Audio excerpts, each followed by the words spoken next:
Hello everyone, आप सभी का हमारे इस डिजिटल प्लेटफॉर्म पे स्वागत है। आज हम आपके लिए लेकर आए हैं इस वीडियो के माध्यम से कुछ प्रैक्टिस क्वेश्चन जो कि आपके प्रीवियस ईयर एग्जाम में पूछे गए हैं।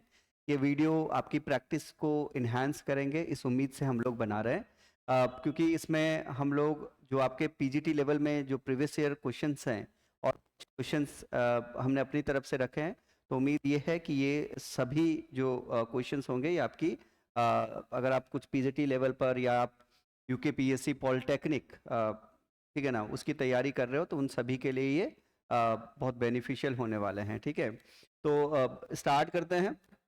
इसमें देखिए पहला क्वेश्चन है, क्वेश्चन कहता है कि in going from the surface of a charge metallic sphere toward the centre of the sphere the electric field means, अगर आपके पास आप देखिए कि मान लो ये कोई एक आपके पास स्फीयर है जो कि मेटालिक है और चार्ज है, राइट।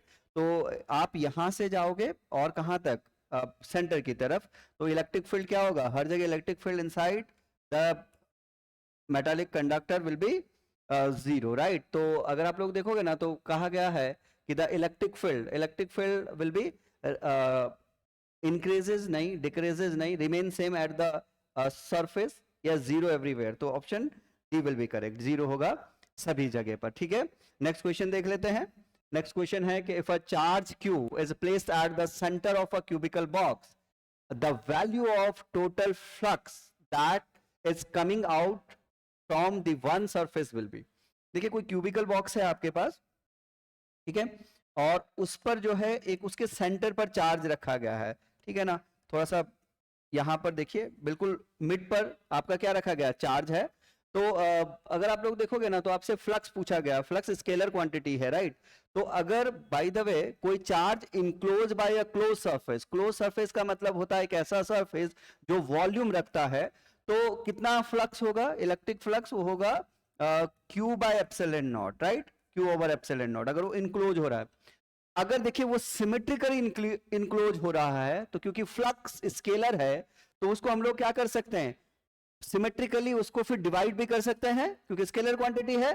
पूछा गया है वन सरफेस से, तो अगर एक सरफेस से आप देखोगे तो एक सरफेस को जो जो कंट्रीब्यूशन होगा, जैसे मान लेते हैं कि सभी से सेम हो रहा होगा बिकॉज ये मिड पर है, तो सभी पर जो कंट्रीब्यूशन होगा वो सेम होगा फ्लक्स का।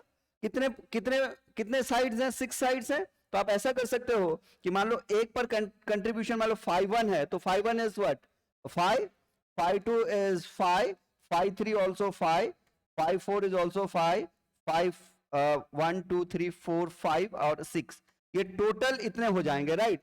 और कितना होगा ये होगा क्यू ओवर एप्सिलॉन नॉट, और ये कितना बनेगा फिर 6 5 is equal to Q over epsilon naught. और अगर आप देखोगे कि एक पर कितना होगा फिर आपके पास, from one side this is equals to Q over 6 epsilon naught. तो ईच साइड से जो पूछा गया है, अगर ये पूछता ना कि फ्लक्स, टोटल फ्लक्स जो coming out from the cube, तो answer will be what q over epsilon naught. But पूछा गया है from one surface will be, तो एक सरफेस से कितना हो जाएगा q over 6 epsilon naught, right. तो option B will be correct. ठीक है, नेक्स्ट क्वेश्चन देख लेते हैं। नेक्स्ट क्वेश्चन है, two charge q and q2 are placed close to each other. If the third charge q3 is brought near to it, the force now exerted by the q1 on q2. देखिए ऐसे मान लो एक q1 और q2 है और ये एक दूसरे के क्लोज में रखे गए हैं, और q3 चार्ज आप इनके पास में लेकर आइए। पूछ रहा है कि अब बताइए कि अगर q3 आ रहा है तो q1 q2 पर कितना फोर्स एक्सर्ट करेगा।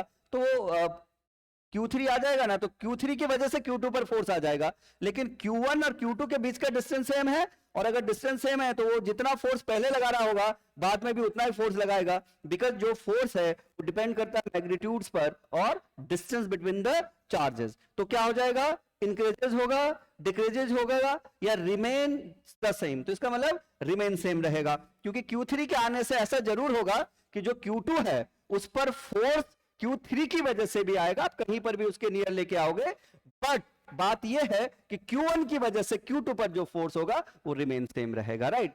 नेक्स्ट क्वेश्चन देख लेते हैं। what is the potential difference between the center and the surface of a sphere of radius r with uniform charge density rho? देखिए ये भी पीजीटी यूपी पीजीटी में पूछा गया क्वेश्चन है। कहा जा रहा है कि पोटेंशियल डिफरेंस निकालना है और एक स्फीयर हमारे पास है, राइट। स्फीयर जो है उसका रेडियस हम लोग आर ले लेते हैं, दिया भी आर है ना, कैपिटल आर उसका रेडियस दिया गया है।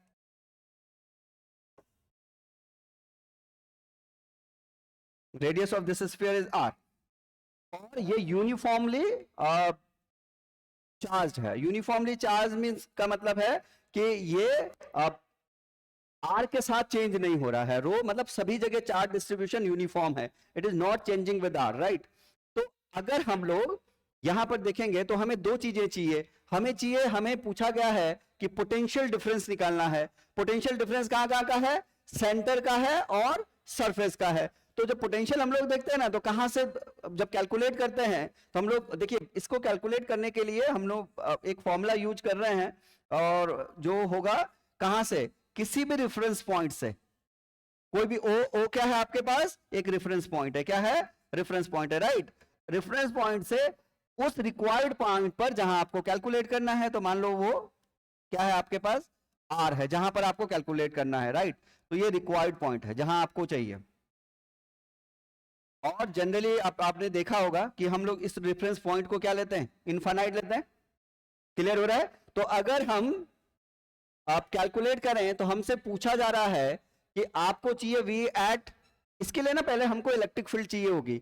अब इलेक्ट्रिक फील्ड अगर आप लोग देखोगे तो इसका inside electric field and outside electric field आपको दोनों याद होने चाहिए, ठीक है। अब जरा यहां पर देखिए, जैसे क्योंकि डिफरेंस पूछा गया है तो वैसे भी एक टर्म डिलीट मतलब वो कैंसिल आउट हो सकता है। जरा देखिए, जैसे अगर हम V at centre minus V at surface, हमें ये पूछा जा रहा है, ठीक है। तो हम लोग क्या करेंगे? हम यूज करेंगे इसके लिए, जब हम लोग यहां यूज कर रहे हैं ना, तो यहां पर देखिए यहां पर यूज करेंगे वी एट सेंटर। तो V at centre will be E D R, right. क्योंकि हम लोग वी ऑफ सेंटर को लिख दिए ई ऑफ डी आर। कहां से कहां तक चाहिए आपको? सेंटर मतलब इंफिनिटी से आपको लाना है और कहां तक? सेंटर तक ले आइए आप, राइट। तो आप इंफिनिटी से आप लोग क्या ले लोगे? Infinity to zero. क्लियर? अब आपके पास आ जाएगा माइनस वी एट सरफेस। अब वी एट सरफेस मतलब आपको कहां तक आना है? सरफेस तक। तो आप लोग क्या करोगे फिर? यहां पर लाओगे V at V from reference point होगा इंफिनिटी टू कैपिटल आर। अब एक बार बताइए, जब आप ई डॉट डी आर यहां पर लिखोगे ना, तो इसका जो साइन है वो एक माइनस है, तो माइनस की वजह से प्लस हो जाएगा। अब आप यहां पर इसको सॉल्व कर सकते हो। देखिए जब आप ई डॉट डी आर करोगे, देखिए यहां पर इंफिनिटी से पहले आप आ जाओगे आर पर, माइनस साइन यहां पर है, इंफिनिटी से कैपिटल आर पर। तो यहां पर जो इलेक्ट्रिक फील्ड होगी इस स्फीयर की वजह से वो आउटसाइड इलेक्ट्रिक फील्ड होनी है, राइट। तो यहां पर कितना बनेगा? ई आउट डी आर। देखो ई डॉट डी आर है तो इलेक्ट्रिक फील्ड का डायरेक्शन और रेडियल जो इलेक्ट्रिक फील्ड होगा किसी भी स्फीयर के किसी पॉइंट पर वो रेडियली आउटवर्ड होगा। तो ई और डी आर का जो डायरेक्शन होगा ना वो सेम ही होगा, right. Electric field will also in the direction of radial R cap, right. So E naught R D R आपके पास बन गया। फिर आप लोग यहां पर लिखोगे प्लस, बट माइनस साइन है तो माइनस लगा दीजिए। फिर आप आर से जीरो तक जाओगे, मतलब सेंटर तक जाओगे। तो आर से जीरो आपको अब यहां पर इनसाइड इलेक्ट्रिक फील्ड चाहिए, तो आप यहां पर लिख लीजिएगा इनसाइड डी आर, राइट। फिर प्लस यहां पर देखो आप यहां से जाओगे तो यहां पर क्या होगा? इंफिनिटी से कैपिटल आर।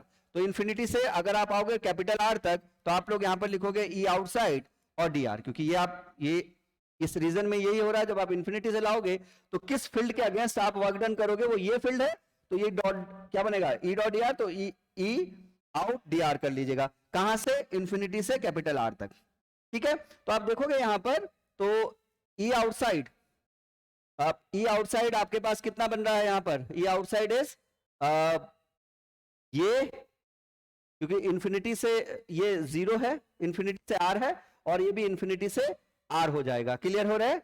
अब अगर हम इसकी वैल्यू, अब इसको सॉल्व कीजिएगा, क्योंकि ई इनसाइड जब आपके पास कोई भी एक चार्ज यूनिफॉर्मली चार्ज स्फीयर है तो उसका inside electric field is nothing but rho are over 3 epsilon naught R cap. ये होगा, ये आपको फील्ड पता होना चाहिए इनसाइड आउटसाइड का। ये वैल्यू आप यहां पर रखिए, जब आप वैल्यू रखोगे तो आपको क्या मिलेगा, देखो रो आर ओवर 3 एप्सिलॉन नॉट, और ये डॉट डी आर यहां पर है, तो ये डी आर जो आपके पास क्या है, रेडियल एलिमेंट है ना, वो भी बाहर की तरफ है, तो ये आपके पास क्या हो जाएगा, cos 0, right. Angle electric field वो भी क्या है, रेडियली आउटवर्ड है, डीआर भी आप आउटवर्ड ले रहे हो, तो ये cos 0 ये 1 हो जाएगा। तो यहां पर आप डायरेक्ट चाहो तो क्या लिख सकते हो, dr। अब इसको सॉल्व करोगे तो रो ओवर 3 एप्सिलॉन नॉट को कॉमन जो लिमिट है उसे ले लीजिएगा r से 0, और रो ओवर 3 एप्सिलॉन नॉट को ले लो कॉमन, और ये बनेगा आपके पास r स्क्वायर बाई 2, और जो लिमिट होगी वो लिमिट है आपके पास r टू 0। अब इसको सॉल्व कीजिएगा तो ये बनेगा 0, देन माइनस, तो minus minus plus, rho over 6 epsilon naught, और यहां पर आर स्क्वायर। देखिए कोई ऑप्शन है जो मैच कर रहा है, rho r square by 6 epsilon naught, तो option B will be correct. कौन सा ऑप्शन करेक्ट होगा, बी ऑप्शन करेक्ट हो जाएगा। ठीक है, तो ये डिफरेंस है। देखिए अगर डिफरेंस ना होता ना, कुछ पूछा जाता, तो आपको ई इनसाइड इलेक्ट्रिक फील्ड का भी पता होना चाहिए था, और ये आउटसाइड इलेक्ट्रिक फील्ड का भी पता होना चाहिए था।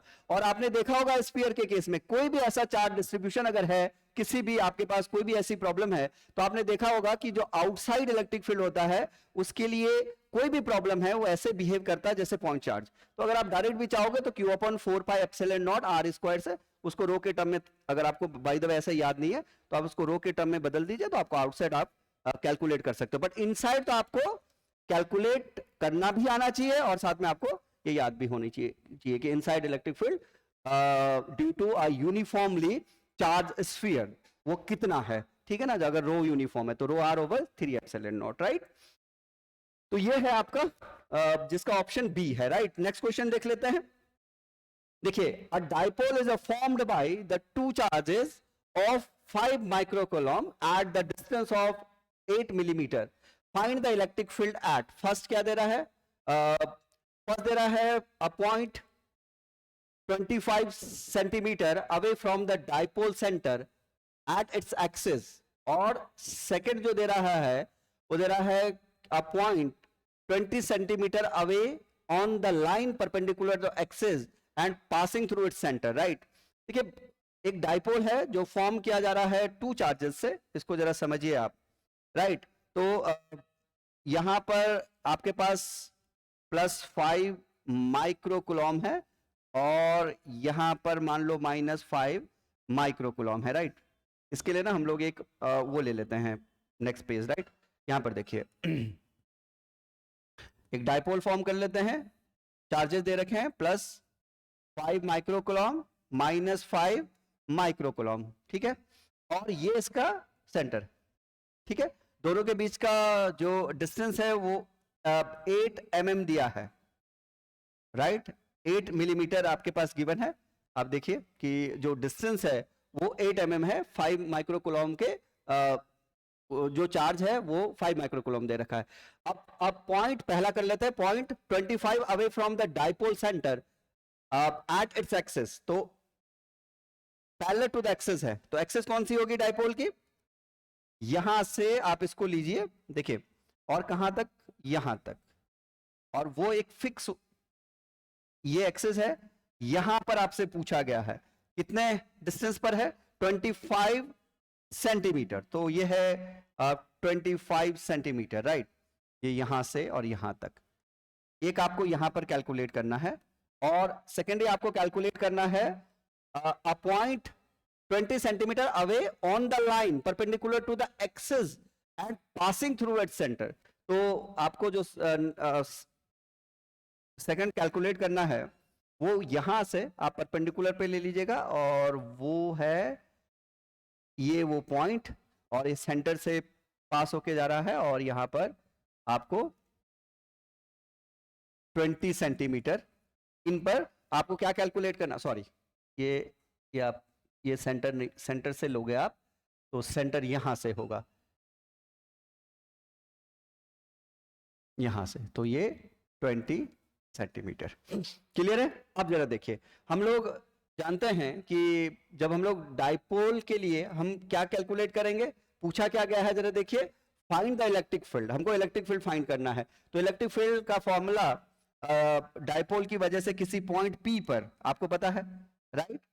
मान लो कहीं पर कोई डाइपोल है, अभी आपको पता होना चाहिए, this is plus Q and minus Q, plus Q और माइनस क्यू, और किसी डिस्टेंस पर हम लोग निकाल रहे हैं, तो ये मान लो ये आर कैप है किसी पॉइंट P पर, राइट? तो आप एक बात बताइए, यहां पर ये थीटा होगा, तो थीटा अगर आप लोग देखोगे ना, तो ये डाइपोल मोमेंट है, डाइपोल मोमेंट का डायरेक्शन क्या होता है, माइनस क्यू से प्लस क्यू ऑलवेज। तो dipole moment this is P, और इधर की तरफ देखोगे किसी पॉइंट पर, तो रेडियली आउटवर्ड ये पॉइंट है, राइट? यहां पर मतलब जो डायरेक्शन होगा फील्ड का वो रेडियली आउटवर्ड है। तो जो एंगल है ना, एंगल वो होगा किस किस के बीच का, डाइपोल मोमेंट और आर कैप के बीच का एंगल है। तो electric field at this point, electric field at this point, किसी भी पॉइंट पर, किसी भी डाइपोल की वजह से, अभी हम लोग किसी एंगल पर ले रहे हैं, तो वो कितना होता है, P upon 4 pi epsilon naught R cube. R क्या है, वो डिस्टेंस, राइट? और क्या बनेगा, 2 cos theta R cap plus sine theta theta cap. इसके हर पॉइंट पर दो कंपोनेंट होंगे, एक रेडियल कंपोनेंट होगा और एक टेंजेंशियल कंपोनेंट होगा। आर कैप वाला कौन सा है, रेडियल कंपोनेंट, थीटा कैप वाला कौन सा होगा, टेंजेंशियल कंपोनेंट। दोनों उस पॉइंट पर, पर्टिकुलर पॉइंट पर परपेंडिकुलर होंगे, एक रेडियली आउटवर्ड होगा और एक, ये दो कंपोनेंट है, ऐसे हम लोग लिखते हैं। P क्या है, this is the magnitude of a dipole moment, this is the magnitude of a dipole moment.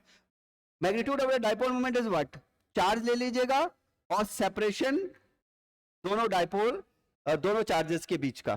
अरे ठीक है, तो यहां पर भी हम लिखेंगे तो QD लिख सकते हैं। अच्छा, 1/4 पाई एप्सिलॉन नॉट को चाहो तो आप K लिख सकते हो, ये आसान रहेगा आपके लिए। अब सुन लीजिएगा, पहला पूछा गया है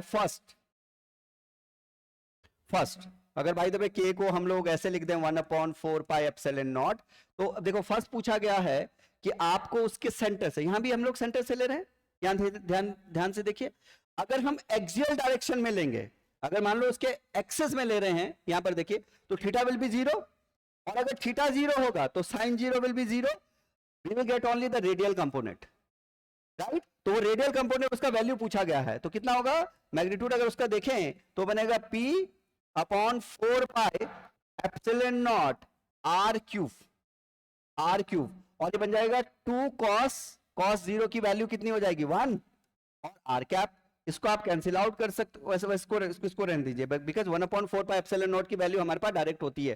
तो अब आपके पास क्या बना, दिस इज 2, P के जगह आप रखिए QD, और इसको रखिए 4 पाई नॉट आर क्यूब और आर कैप। तो जो हम लोग निकाल रहे हैं ना, वो रेडियल कंपोनेंट है दरअसल, इसका मैग्नीट्यूड हमको निकालना है, क्योंकि जो आंसर दे रखे हैं ना, वो न्यूमेरिक आंसर दे रखे हैं, डायरेक्शन के बारे में ऐसा कुछ गिवन नहीं है ऑप्शंस में, राइट? तो क्या करेंगे जरा देखिए, चार्ज, इसका मैग्नीट्यूड ले लेते हैं 1/4 पाई एप्सिलॉन नॉट।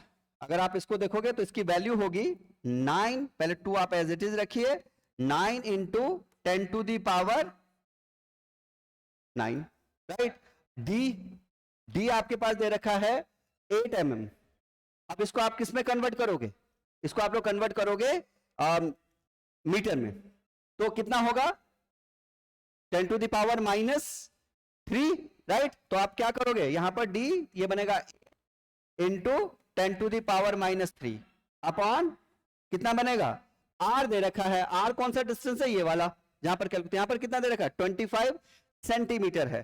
तो 25 सेंटीमीटर को भी अगर आप बदलोगे तो पहले आप क्या कैसे करोगे, देखो 25 कर लो, और क्योंकि R क्यूब है तो R क्यूब, और अगर आप इसको कन्वर्ट, देखो इसको आप लोग ऐसे कर लीजिएगा, अगर 25 इंटू 10 टू दी पावर -2 हो गया, और फिर कर लीजिएगा, क्लियर है, बोलो तो कितना हो जाएगा 10 टू दी पावर -6, अरे बोलो।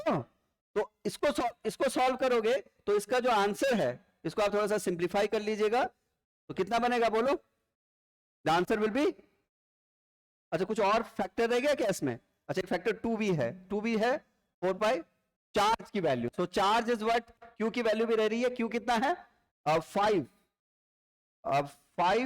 माइक्रोकुलम, तो माइक्रोकुलम मतलब 10 टू दी पावर -6, ठीक है? अब इसको सिंप्लीफाई करके बताओ जरा क्या आंसर आ रहा है, फटाफट से सिंप्लीफाई करो, इसका जो आंसर है वो होगा 4.6. You will get the 4.6 into 10 to the power 4. और आपसे पूछा गया electric field Newton per coulomb. अरे ठीक है, इसको सिंप्लीफाई कर लीजिएगा, आपको ये आंसर मिलना चाहिए. सिमिलरली अब हम लोग क्या करेंगे, इसको भी सेकंड पार्ट को भी कर लेते हैं. सेकंड पार्ट में आपसे क्या पूछा जा रहा है, 20 सेंटीमीटर पे पूछा जा रहा है. तो अगर हम लोग देखेंगे इन सेकंड पार्ट, इसको देखिए, यहां पर हमको कैलकुलेट करना है इस समय एंगल कितना हो जाएगा, परपेंडिकुलर ऐसे, तो थीटा विल बी 90 डिग्री, और जैसे थीटा 90 डिग्री होगा तो आप बताइए cos 90 विल बी 0. तो आपके पास क्या मिला, आपको मिलेगा P upon 4 pi epsilon naught, right. और यह हो जाएगा आपके पास आर क्यूब. अब आर क्यूब, और यहां पर देखिए ये जो वैल्यू है ये साइन थीटा, और sine 90 will be 1, cos 90 will be 0. तो आपके पास कितना आ रहा है यहां पर, थीटा कैप. अच्छा एक बात बताइए, इन दोनों देखिए जो भी वैल्यू हम लोग यहां पर रख रहे हैं, सेम वही वैल्यू हमारे पास सिर्फ कहां पर चेंज आएगा, एक तो ये 20 सेंटीमीटर है, जो आर है वो चेंज हो जाएगा. दूसरा पी का वैल्यू एज इट इज आपके पास 1/4 pi epsilon naught as it is हो जाएगा. और P को अगर हम लोग Q इंटू डी लिख रहे हैं तो Q और D भी तो एज इट इज ही होगा, क्योंकि भाई P मतलब Q चार्ज और D वो तो सेम रहेगा, सेम है. तो यहां पर कर लीजिएगा 4 pi epsilon naught R cube. अब यहां पर देखिए Q का वैल्यू कितना है, Q है 5 into 10 to the power -6, right, क्योंकि माइक्रो कूलम आपको दे रखा है. D आपके पास है 8 into 10 to the power -3 upon, इसको एक चीज और 1/4 पाई एप्सिलॉन नॉट की वैल्यू भी रख लो 10 टू दी पावर 9, और अपॉन में आपके पास बनेगा आर क्यूब. आर क्यूब फिर से 20 इंटू 10 टू दी पावर -2 का होल क्यूब. इसको सिंप्लीफाई कीजिए, और जब इसको सिंप्लीफाई करोगे तो आपको जो आंसर मिलेगा वो मिलेगा 4.5 10 to the power 4 newton per coulomb. Clear है. तो अब जरा देखिए, एक आपके पास है 4.6 into 10 to the power 4 newton per coulomb, एक है 4.5 into 10 to the power 4 newton per coulomb. अब आप आंसर देख लीजिएगा, एक है आपके पास 4.5 एंड 4.6, राइट, दो ही है, नेगेटिव कोई होगा नहीं, तो option C will be correct. Clear है. नेक्स्ट देख लेते हैं. नेक्स्ट है infinite equal charges infinite equal charge q equal charges q are placed along a line at a distance 1 meter 2 meter 4 meter 8 meter and 16 meter 32 meter and so on. आपके पास दे रखा है, right, potential due to all charges at the origin. ये अभी जो अभी recently lecturer का एग्जाम हुआ था ना, मेंस का 2021 में, उस ये यूपी में भी ये क्वेश्चन पूछा गया, ध्यान रखिएगा. तो वहां पर देखो, ये इसीलिए मैं आपको बार बार कहता हूं कि आप अपने जो प्रीवियस ईयर क्वेश्चन है वो जरूर कीजिएगा, बिकॉज क्या होता है कि कई बार जैसे आप देखिएगा ना तो ये रिपीट हो गए हैं क्वेश्चंस, राइट, कभी इधर का उधर रिपीट हो जाता है, लेकिन उससे आपको कॉन्सेप्चुअल भी बहुत चीजों का पता लगता है, ठीक है ना. तो यहाँ पर देखिए इनफाइनाइट इक्वल चार्जेस हैं क्यू, वो प्लेस किए गए हैं along a line at the distance. तो एक लाइन बना देते हैं और डिस्टेंस दे रखे हैं कुछ कुछ, उसमें इनको रखा गया है. तो यहां से मान लो ओरिजिन हम लोग यहां पर ले लेते हैं, राइट, ये ओरिजिन है. अब वहां से आप चलिए 1 मीटर पर एक चार्ज 1 मीटर, दूसरा चार्ज कहां पर है 2 मीटर, फिर रखा गया है आपके पास 4 मीटर पे, राइट. तो ऐसे आपके पास ये चार्जेस रखे गए एंड सो ऑन, इस टाइप से रखे जा रहे हैं. फिर 8 है, फिर 16 है, फिर 32 है. तो अब हमको क्या पूछा गया है कि आपको क्या करना, पोटेंशियल फाइंड करना है एट द ओरिजिन. तो पोटेंशियल आपको पता है कि इस ओरिजिन पर जो पोटेंशियल होगा स्केलर क्वांटिटी है, तो स्केलर क्वांटिटी होगा तो v due to 1 v2 v3, इन पॉइंट को मान लो 1 2 3 ऐसा कर लेते हैं हम लोग, तो v4 एंड सो ऑन, ऐसे तो होगा. तो हम लोग अगर यहाँ पर लिखेंगे तो सभी में चार तो इक्वल, कि डिस्टेंस चेंज हो रहा है, तो q upon 4 pi epsilon not, ये तो हो जाएगा common, q upon 4 pi epsilon naught. और क्योंकि किसी पॉइंट चार्ज के द्वारा कहीं पर जो पोटेंशियल आप लोग निकालते हो ना, तो वो बनता है q upon 4 pi epsilon naught और r, ठीक है ना। अगर किसी पॉइंट p पर हम लोग कैलकुलेट कर रहे हैं, तो यहां पर बनेगा 1 प्लस, और यहां पर बनेगा 1/2 प्लस, फिर जाएगा 1/4, फिर 1/8, 1/16, 1/32 plus plus and so on, ये है। तो अगर आप ओरिजिन पे देख रहे हो तो इतना पोटेंशियल बनेगा। अब इसको सॉल्व कर लीजिएगा, ये क्या बना रहा है, जीपी सीरीज है, बोलिए, और इनफाइनाइट जीपी है। अगर आप डिफरेंस देखोगे तो 1/2 का है। अरे क्लियर हो रहा है। अगर आप आर देखोगे तो ये देखिए, इसमें अगर आप लोग देखोगे ना तो कितना बन रहा है, 1, then 1/2, then multiply it by 1/2, then you will get 1/4, again multiply by 1/2, you will get the 1/8 and so on, right? तो जो a है, तो first term of this series will be 1 and r will be what, 1/2। अरे clear हो रहा है। तो अगर हम लोग इसमें एक फॉर्मूला लगाएंगे तो इनफाइनाइट, मतलब सीरीज का इनफाइनाइट सम चाहिए हमको, कितना बनेगा, a अपॉन 1 माइनस आर। ए क्या है, गिवन है 1, और बल्कि यहां पर एक कंडीशन है, r should be less than 1, right, r should be less than this 1। तो यहां पर क्या होगा, क्योंकि अगर हम लोग सम बोल रहे हैं ना तो नेगेटिव नहीं होना चाहिए, राइट। तो यहां पर देखेंगे तो 1 माइनस 1/2, तो कितना हो जाएगा, ये बनेगा हाफ, देन इन्फिनिटी जो सम है वो 2 आपके पास आ रहा होगा। तो ये सम है अभी सिर्फ इसका। तो अगर ये 2 है तो यहां पर कितना हो जाएगा, तो v naught, so v naught is equal to twice q upon 4 pi epsilon naught. अब आंसर देख लीजिएगा, twice q upon 4 pi epsilon naught. इसमें जो ऑप्शन है वो सी होगा, बिकॉज अगर आप यहां से कैंसिल आउट करोगे ना तो ये कैंसिल आउट कर लीजिएगा, ये बनेगा q over twice pi epsilon naught. Clear हो रहा है। देखिए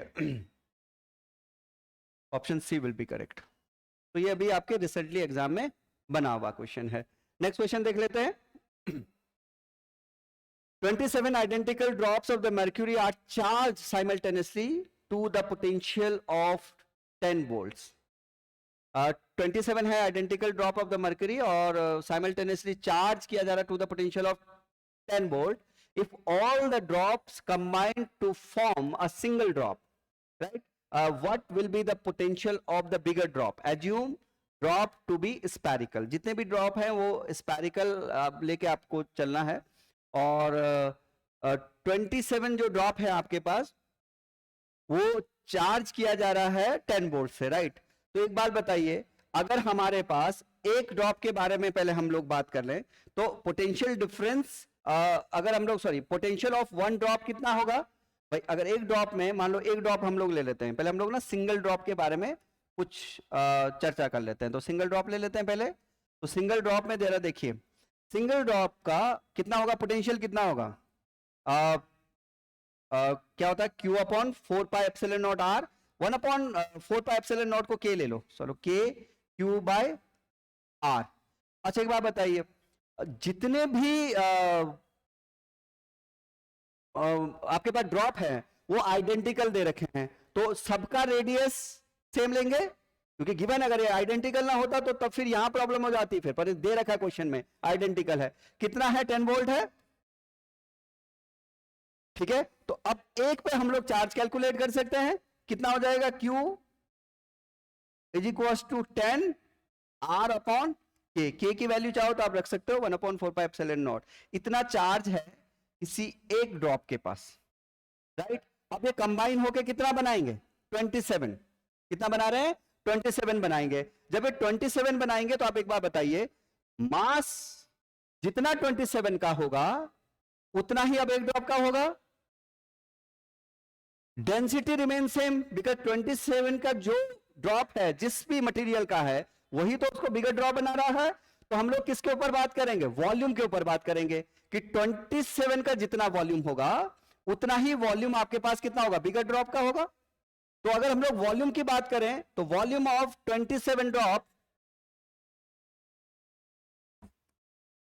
volume of 27 drops equals to volume of bigger drop. Clear है? तो अगर हम लोग वॉल्यूम की बात करें तो यहां पर बताइए आप कि 27 ड्रॉप का जो वॉल्यूम है वो कितना बनेगा? 4/3, राइट? क्योंकि देखिए अदरवाइज आप जैसे मास की बात करोगे ना तो मास अभी 27 का उतना ही है जितना इसका है, राइट? बट वॉल्यूम में हम लोग उसको अलग कर रहे हैं क्योंकि अब जरा देखिए जैसे 4/3 पाई आर क्यूब, ये तो एक का होगा। क्लियर हो रहा है? मतलब एक का इतना है और ऐसे कितने हमारे पास? 27। अब अगर आप वॉल्यूम ऑफ बिगर ड्रॉप की बात करोगे तो कितना हो जाएगा बोलो? बिगर ड्रॉप का वॉल्यूम हमारे पास 4/3 पाई, अब जो रेडियस है वो क्या है? उसको मान लेते हैं कि radius of this bigger drop is capital R cube. तो यहां से हमारे पास 4/3 कैंसिल आउट, और यहां हमें एक रिलेशन बन जा रहा है कि जो आर होगा, आर इज इक्वल टू कितना बनेगा यहां पर? 3 small r. R is equal to 3 small r. क्यों? क्योंकि जो रेडियस है वो स्मॉल आर के टर्म में आना चाहिए, राइट? अगर हमें यहां से आर कैलकुलेट मतलब आर क्यू के टर्म में चाहिए होगा तो यहां से निकाल देंगे। तो अब यहां पर बताइए कि जब इसका रेडियस आ गया in terms of small r तो व्हाट इज द पोटेंशियल? ये तो पूछा गया है क्वेश्चन में पूछा क्या जा रहा है? ये तो पूछा जा रहा है कि पूछा जा रहा है what will be the potential of the bigger drop. तो potential will be what? Potential of the bigger drop अगर हम लोग देखेंगे तो कितना होगा बोलो? अब वो चार्ज आपको लेना पड़ेगा, तो चार्ज क्या है? लेट सपोज क्यू प्राइम, क्योंकि चार्ज क्यू प्राइम होगा Q prime upon 4 pi epsilon not capital R, 4 pi epsilon not capital R. अब आप क्यू प्राइम की बात कीजिए, क्यू प्राइम कितना होगा? What is the Q prime? अब आप 1/4 पाई एप्सिलॉन नॉट को चाहो तो के रख लो, तो इसको के कर सकते हो। क्यू प्राइम इज 27 क्यू, और आर की वैल्यू क्योंकि 1/4 पाई एप्सिलॉन नॉट रख दिया इतना, आर की वैल्यू आपने रख दिया 3r। आर की वैल्यू आपने कितना रख दिया? 3r। अब जरा बताइए, अगर देखिए हो सकता है कि आपके पास ना आंसर कुछ ऐसा ही दे रखा होगा, या हो सकता है कि क्योंकि के की वैल्यू, आर की वैल्यू हम लोग चाहेंगे तो यहां से रख सकते हैं। कितना बनेगा इन टर्म्स ऑफ क्यू? क्यू के अपॉन 10 कितना बनेगा? अगर यहां से देखोगे ना तो यहां पर बनेगा के 27 क्यू अपॉन 3, और आर आप यहां से सब्स्टिट्यूट कर लीजिएगा, आर की वैल्यू यहां से सब्स्टिट्यूट कीजिएगा तो कितना होगा? क्यू के अपॉन 10, क्यू के अपॉन 10। अब यहां पर आप देखिए क्यू से क्यू कैंसिल आउट कीजिए, के से के कैंसिल आउट कीजिएगा, और ये बनेगा 9 इंटू 10, तो 90 वोल्ट जो है करेक्ट आंसर होगा। ठीक है, तो आप अगर आप देखोगे तो option D will be correct, right? तो इसका ऑप्शन डी करेक्ट होगा। नेक्स्ट देखिए, the electric field required to keep a water drop of mass m just remains suspended when the charge with one electron is electric field required a water drop। मान लो कि एक electric field है और वो किसी water drop को, मान लो ऐसे एक वाटर ड्रॉप है, उसको हम जो चार्ज दे रहे हैं मान लो वो 1 इलेक्ट्रॉन दे रहे हैं, तो ई दे दिया हमने चार्ज उसको, राइट? तो देखिए हमको क्या करना है कि इसको सस्पेंडेड रखना है, राइट? तो इस पर एक फील्ड लगी होगी, वो फील्ड कितनी होगी? तो मान लो कोई भी फील्ड है और उसकी वजह से F is equal to q into E लगा हुआ है, राइट? तो F is equal to q into E, या मैं एस यहां पर देखूंगा तो कितना होगा? अगर मैं यहां पर कह रहा हूं कि इलेक्ट्रिक फील्ड किस डायरेक्शन में होगा? इस डायरेक्शन में होगा, फिर वो फील्ड क्योंकि इस पे जो फोर्स लगेगा इलेक्ट्रोस्टैटिक फोर्स वो ऊपर की तरफ, क्योंकि F जो फोर्स लगेगा F is equal to q into E, तो क्यू आपने इलेक्ट्रॉन चार्ज दे रखा जो कि नेगेटिवली चार्ज है, तो इस पे जो फोर्स लगेगा वो इधर की तरफ लगेगा एफ ई, राइट? और नीचे की तरफ कितना लगेगा? वो लगेगा mg। तो F इज इक्वल टू, अगर आप इसको बैलेंस करोगे तो आपके पास क्या बनेगा, यहाँ पर आपसे क्या पूछा जा रहा है कि इलेक्ट्रिक फील्ड कितना होगा, ठीक है ना। तो F इज इक्वल टू रखिए आप m इंटू जी, तो F is equal to m into g. और क्योंकि आपने फील्ड की डायरेक्शन दे रखी है तो आप लोग F इज इक्वल टू क्या रख सकते हो यहाँ पर, Q इंटू ई, और ये आ जाएगा m इंटू जी। तो इलेक्ट्रिक फील्ड की जो वैल्यू है, Q की जो वैल्यू है वो कितना है, वो E है। तो कितना हो जाएगा यहाँ पर होगा m या इसको लिखिए mg/e, राइट। तो ये मैग्नीट्यूड बाय जितना जितना इलेक्ट्रोस्टैटिक फोर्स वो mg बैलेंस करेगा, तो वहां से हमने E कैलकुलेट कर लिया। तो यहाँ पर g/e और multiply with mass of that drop, right. तो ये A option will be correct, ठीक है। नेक्स्ट देख लेते हैं। Three charges each of q coulombs are placed at the three corner of a square with side A. The magnitude of electric field intensity at the fourth corner is, देखिए एक charge Q लिया गया है, तीन corner पर लिया गया है, राइट। अब जब तीन कॉर्नर का मतलब कोई एक स्क्वायर पहले बना लेते हैं और उसके मान लो उसके एक्स वाई हम लोग एक्सेस ले लेते हैं कि मान लो ये एक्सेस है वाई एक्सेस और इधर जो है वो एक्स एक्सेस है, ठीक है, ऐसे हम लोग ले लेते हैं। तो ये है x और ये है y, तीन कॉर्नर पर चार्ज q कूलॉम है, ऐसा रखा गया है। रख लेते हैं ऐसा q q and q, right. Corner of the square with side a, side दे रखा है इस स्क्वायर का a। The magnitude of the electric field intensity at the fourth corner, यहां पर निकालना है। देखिए आंसर देखोगे तो मैग्नीट्यूड वाइज है। मैं इस बात को आप ध्यान रखिए कि जब भी आप कैलकुलेट करोगे फील्ड को और मैग्नीट्यूड, तो मैं रिकमेंड करूंगा कि आप लोग मैग्नीट्यूड वाइज कीजिएगा, क्योंकि जब आप कोऑर्डिनेट लेते हो ना तो कोऑर्डिनेट में प्रॉब्लम ये हो जाता है कि फिर आपको हर एक पॉइंट के कोऑर्डिनेट लेने पड़ेंगे और वेक्टर फॉर्म लिखना पड़ता है, तो थोड़ा सा कैलकुलेशन हेक्टिक हो सकती है।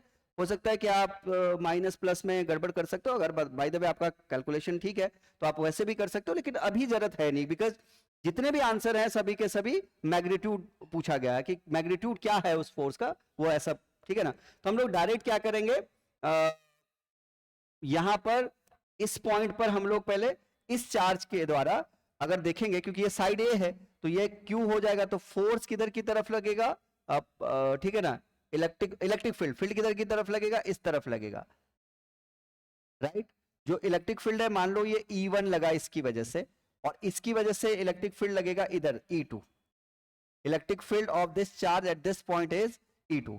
अब अगर आप लोग देखोगे ना तो Q the magnitude of charge is same, distance same है, तो जो E1 है वो E2 के इक्वल होगा। E1 का जो मैग्नीट्यूड है वो E2 के मैग्नीट्यूड के इक्वल है, डायरेक्शन अलग होगी लेकिन मैग्नीट्यूड विल रिमेन सेम। और मैं इसको मैग्नीट्यूड से ही पहले सॉल्व कर रहा हूं क्योंकि आंसर मेरे को मैग्नीट्यूड में मिल रहे हैं। अगर ये बाय द वे कैसा आंसर होता है, आई कैप जे कैप में भी होते ना, तो मैग्नीट्यूड निकाल देते और उन आंसर्स का भी मैग्नीट्यूड निकाल सकते हो आप और डायरेक्ट कंपेयर कर सकते हो, ठीक है, वो जैसा आपको सही लगता है। अब यहां पर देखिए, अगर हम इन मैग्नीट्यूड को कंपेयर करें कि तो सॉरी इन मैग्नीट्यूड को देखें तो दोनों का मैग्नीट्यूड सेम है, बिकॉज चार्ज सेम है और डिस्टेंस सेम है। अब यहां पर देखिए इन दोनों का जो रिजल्टेंट होगा E1 E2, क्योंकि वो इस तरफ होगा, रिजल्टेंट इन दोनों का वो इस तरफ होगा, क्योंकि E1 इधर है तो E का रिजल्टेंट इस तरफ हो गया, राइट। अब सुन लीजिएगा, अगर मैं रिजल्टेंट निकालूं तो दोनों के बीच का, मान लो अगर इसको E1 और E2 अगर मैं देखूं तो दोनों के बीच का जो दोनों एज अ वेक्टर अगर देखा जाए तो दोनों के बीच का एंगल 90 डिग्री है। तो रिजल्टेंट कितना होगा, रिजल्टेंट होगा उसका जो मैग्नीट्यूड होगा वो होगा E1 square plus E2 square plus twice E1 E2 cos 90 degree, theta की जगह 90 डिग्री है, कॉस 90 जीरो होगा, तो आपके पास क्या आ जाएगा E1 square plus E2 square. और जैसे कि यहां पर दिख रहा है कि magnitude of E1 and E2 are same, तो दैट मीन्स हम लोग अगर इसको E लिख दें और प्लस इसको भी E लिख दें ऐसा, तो ये आपके पास कितना बनेगा, ये बनेगा √2E। अब E आप इसकी वजह से ले लो चाहे इसकी वजह से ले लो, पर वहां पर जो टोटल इन दोनों चार्जेस की वजह से फील्ड है वो आपके पास √2E आ गया। अब बचता है चार्ज आपका जो कि ओरिजिन पर है, उसकी वजह से निकाल लेते हैं।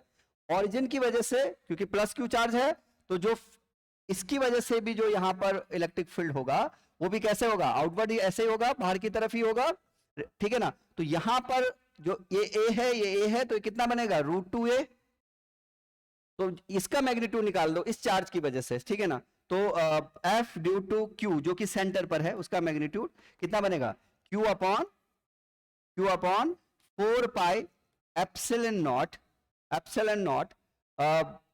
दिस स्क्वायर, तो क्या बनेगा, √2a का होल स्क्वायर। डायरेक्शन मैंने आपको दिखा दी वहां पर, तो इसकी डायरेक्शन और इसकी डायरेक्शन, दोनों की डायरेक्शन सेम है, राइट। तो यहां पर अगर आप E की वैल्यू चाहोगे रख लो √2, क्योंकि इसकी वजह से ले लो चाहे इसकी वजह से, कितना बनेगा, Q upon 4 pi epsilon naught, और ये आ जाएगा a स्क्वायर, ठीक है। अब इसको सॉल्व कीजिए, इसको सॉल्व कीजिए, तो ये बनेगा Q upon 4 pi epsilon not, this is 2a square, right. तो क्योंकि दोनों का डायरेक्शन सेम है, तो यहां पर इन दोनों की वजह से इस डायरेक्शन में होगा, मतलब ये कहां होगा, outside, away from the centre होगा, और इसकी वजह से भी अवे फ्रॉम द सेंटर है, तो दोनों को ऐड कर सकते हैं। तो ई नेट कितना हो जाएगा, ई नेट विल बी, जो कॉमन है उसे कॉमन ले लो, तो बनेगा Q upon 4 pi epsilon naught a square. तो यहां आपके पास बचा √2, ये आ जाएगा √2, ये प्लस ये कर लीजिएगा, तो Q upon 4 pi epsilon not वो भी आप कॉमन ले लीजिएगा, तो a स्क्वायर भी कॉमन, प्लस 1/2, राइट।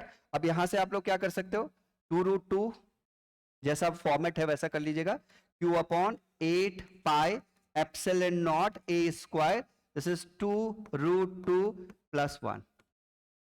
इतना नेट इलेक्ट्रिक फील्ड का जो नेट इलेक्ट्रिक फील्ड है वहां पर, उसका जो मैग्नीट्यूड है वो है Q upon 8 pi epsilon naught a square 2√2 plus 1। अब जरा देखिए, Q upon 4 pi, option C will be correct, option C correct होगा, क्लियर है। तो वैसे हम लोग डायरेक्ट मैग्नीट्यूड से कैलकुलेट कर सकते हैं, क्लियर है। इसको ये फोर्स नहीं होगा, बल्कि यहाँ पर इलेक्ट्रिक फील्ड लिख लें आप लोग, राइट, क्योंकि हम लोग इलेक्ट्रिक फील्ड कैलकुलेट कर, फोर्स के कैलकुलेशन में भी वही है। अगर बाय द वे फोर्स भी पूछता ना, तो F इज इक्वल टू हम लोग क्या करते, Q इंटू ई करते, और अगर by the way Q into E करेंगे ना, तो यहाँ पर फोर्स मल्टीप्लाई बाय जो टेस्ट चार्ज देखेंगे ना, उससे मल्टीप्लाई करेंगे, तो फोर्स भी हम लोग वहां पर कैलकुलेट कर सकते हैं। अभी हमसे क्वेश्चन में पूछा गया है electric field, the magnitude of the electric field intensity at the fourth corner, तो the C option will be correct, clear हो रहा है। तो इसको आप चाहो तो वेक्टरली भी सॉल्व कर सकते हो, लेकिन उसके लिए फिर कोऑर्डिनेट आपको लेने होंगे, राइट, कि हर पॉइंट, हर चार्ज का आप कोऑर्डिनेट लीजिए, और तब वेक्टर डिस्टेंस बनाइए, और तब आप वेक्टर फॉर्म ऑफ जो कूलॉम्स लॉ है उसको यूज कर सकते हो। नेक्स्ट क्वेश्चन देखिए, a charge q is divided into the two parts q and q minus q and placed at the certain distance, किसी डिस्टेंस पर रखा गया है, the force of repulsion between them will be maximum। देखिए, दो charges हैं जिनको divide किया गया है, एक q और q माइनस q से, ठीक है ना, सॉरी, एक कैपिटल Q चार्ज है, अब इसको डिवाइड किया गया दो पार्ट में, ये Q जो है डिवाइड हो रहा है, एक हो गया है Q से, तो सेकंड जो होगा वो हो जाएगा Q माइनस Q से, राइट, और किसी सर्टेन डिस्टेंस पर रखा गया है, तो लेट्स सपोज R पर रखा गया है, तो force of repulsion between them will be maximum. देखिए, अब इनके बीच का पहले फोर्स निकाल देते हैं, फोर्स ऑफ रिपल्सन कितना हो जाएगा, 1/4 पाई एप्सिलॉन नॉट को K लिख लो, K Q1 Q2, सो Q minus Q upon distance है R स्क्वायर, क्योंकि किसी सर्टेन डिस्टेंस पर रखा गया है। अब पूछा गया है कि आप maximum, the force of repulsion between them will be maximum when Q का वैल्यू क्या होगा। देखिए, जब कोई भी फंक्शन होता है ना, और उसका हम लोग वैल्यू निकालते हैं कि किस वैल्यू पर वो मैक्सिमम होगा, तो कंडीशन वही है कि जो वैल्यू पूछा गया है, ठीक है ना, उसका इनिशियल कंडीशन क्या है। जैसे यहां पर पूछा गया कि Q की वैल्यू बताएं आप, तो हम लोग क्या करेंगे, इनिशियली मैक्सिमम का जो कंडीशन होगा वो क्या होगा, देखो अगर हम लोग यहाँ पर देखें ना तो कंडीशन ऑफ मैक्सिमा अगर हम लोग लगाए, condition of maxima, initial condition of maxima, तो वो पता क्या होगा, वो होगा डीएफ। अब पूछा गया, मान लो वो आर पूछता तो मैं डी आर करता, यहां पर क्या पूछा गया है, मतलब sorry del f over del r कीजिए आप, डेल एफ ओवर आर होता तो मैं आर लिखता, और यहां पर क्या पूछा गया है, क्यू पूछा गया है, क्यू की वैल्यू, तो del f over del q is equal to 0। अब अगर इसमें एक ही वैल्यू आती है तो, अगर by the way more than one value आती है तो d2f by D Q square को चेक कर लीजिएगा, वो लेस देन 0 जिस वैल्यू पर होगा वो कंडीशन ऑफ मैक्सिमा है, राइट। तो यहां पर अगर हम del f over del q करें तो आपके पास यहां पर देखिए k बाय आर स्क्वायर, ये आपके पास कॉमन है, क्योंकि ये q डिफरेंशिएट, ये जो differentiate with respect to q है, तो आप क्या कर सकते हो, इसको बाहर ले सकते हो। यहां पर क्या होगा, फर्स्ट q, सेकंड का डिफरेंशिएशन कर लीजिएगा, तो सेकंड का डिफरेंशिएशन करोगे तो ये आ जाएगा 0, ये आ जाएगा -1, फिर plus second function, so q minus q, then first का डिफरेंशिएशन 1 इक्वल्स टू 0। तो यहां से इसको सॉल्व कीजिए, देखिए ये तो 0 होगा नहीं, बिकॉज ये 1/4 पाई एप्सिलॉन नॉट है, r भी कोई सर्टेन डिस्टेंस है, तो ये 0 होगा, राइट। तो इसको 0 के इक्वल रख सकते हैं, क्योंकि इसको 0 बनना है, तो इसको 0 रखिए। जब इसको 0 रखोगे तो ये बनेगा -q plus q minus q equals to 0, और यहां पर आपके पास ये बनेगा q is equals to 2q, और वैल्यू पूछी गई स्मॉल q की, तो वो बनेगा q/2। तो आपको ना यहां पर मतलब इसका सेकंड ऑर्डर डेरिवेटिव भी चेक करने की जरूरत नहीं है, बिकॉज एक ही वैल्यू आ रही है, तो इसी पर उसकी जो वैल्यू है वो मैक्सिमा होगा। तो option C will be correct, option C correct होगा। क्लियर है? नेक्स्ट देखिए, if the intensity of the electric field in any region is given by E is equals to 100 upon x square x cap, right, x cap direction में ही है, और the potential difference between the point x is equals to 10 and x is equals to 20 will be, ठीक है ना। देखिए अगर आप लोग देखोगे ना यहाँ पर, तो आपसे क्या पूछा जा रहा है, आपसे पोटेंशियल डिफरेंस पूछा जा रहा है। तो इलेक्ट्रिक फील्ड गिवन है, तो v हम लोग कर सकते हैं minus E dot D R, तो यहाँ पर क्योंकि ई डी एक्स कर लीजिएगा, E dot D x, right. Electric field आपको गिवन है, तो minus of 100 x square, right, यहाँ पर आपके पास हो जाएगा डी एक्स। अब 100 को आप लोग यहाँ पर लीजिए, ये कितना बनेगा, तो -1/x। क्लियर है? जब आप इसको इंटीग्रेट करोगे ना तो आपके पास क्या बनेगा, 1/x। आप देखिए एक चीज और कर सकते हो, आप पोटेंशियल डिफरेंस आपसे पूछा जा रहा है ना, तो आप लोग चाहो तो डायरेक्ट वैल्यू रख सकते हो, बिकॉज पोटेंशियल डिफरेंस में अगर आप लिमिट का वैल्यू भी रख लोगे ना तो एक ही बात है, आप डायरेक्ट लिमिट भी रख दीजिएगा, कि आपसे 10 to 20 पूछा जा रहा है तो डायरेक्ट आप लोग लिमिट रख सकते हो।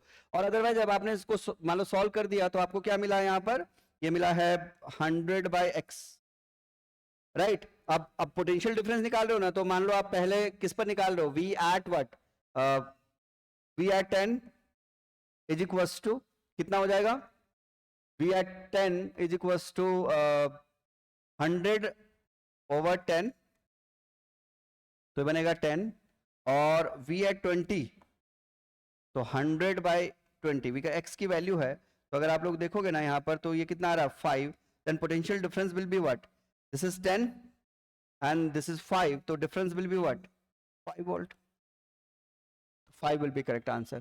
अगर आप यहाँ पर भी लिमिट रखोगे ना, तो अगर आप यहाँ से रखोगे तो कितना बनेगा आपके पास, मान लो यहाँ पर भी लिमिट रखते हो तो आप डायरेक्ट लिमिट भी रखोगे तो वहां से सॉल्व कर सकते हो। आपको यहाँ पर चाहिए पहले फर्स्ट आप ले लोगे 10, तो 10 से मिलेगा ये 10, और 20 से मिलेगा -5, तो आप चाहो तो लिमिट डायरेक्ट यहाँ रख लो, राइट, क्योंकि ये पोटेंशियल डिफरेंस पूछ रहा है ना, तो किसी आपको वैसे लिमिट यहाँ पर रखो तो ज्यादा बेहतर रहेगा, ठीक है ना, जैसा आपको सही लगता है। तो the potential difference will be 5, तो option C will be correct. ये हैं आपके सभी क्वेश्चंस। मुझे उम्मीद है कि ये सभी क्वेश्चंस आपकी तैयारी, जो आप पीजीटी लेवल पर अपने आप को तैयार कर रहे होंगे, चाहे वो यूकेपीएससी जीआईसी लेक्चरर हो, चाहे ईएमआरएस हो, या आप यूकेपीएससी पॉलिटेक्निक लेक्चरर की तैयारी कर रहे हो, तो मुझे उम्मीद है कि ये सभी क्वेश्चंस आपकी तैयारी में आपकी मदद करेंगे, आपकी तैयारी को इनहांस बूस्ट करेंगे।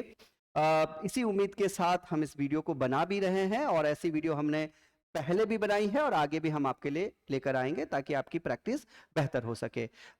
इस जितना भी जो भी ये क्वेश्चंस हैं, अगर आपको इसकी पीडीएफ चाहिए तो आप हमारे टेलीग्राम ग्रुप से जुड़ सकते हो, जिसका लिंक डिस्क्रिप्शन बॉक्स में दिया गया है। Thank you very much.